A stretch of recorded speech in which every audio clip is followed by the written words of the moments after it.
Thank you, Mr. President. We're just learning that last year, 60,000 Americans passed away from an opioid overdose. That's over a 30% increase from the year before. We're at crisis levels. This is an absolute epidemic, and we've got to get the sirens ringing to make sure that all hands are on deck in stopping the opioid epidemic. That's why we've got to pass this legislation in front of us right now. What this will do is create recovery high schools in the state of New York. This is something that we've seen in other states to have much success.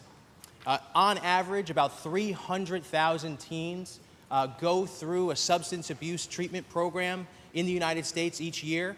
The sad fact is that upon returning to high school, within the first year, over 70% of those students relapse. Now juxtapose that to the recovery high schools that we've seen in other states. In the first year, that relapse drops down below 30%. So this is something that we've got to do in New York State to give our students another path forward, an opportunity towards complete recovery.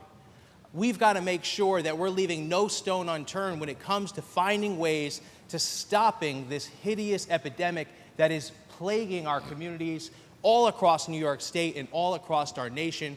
So let's create recovery high schools to have another step forward, and let's make sure that we're continuing to work together to stop the opioid epidemic.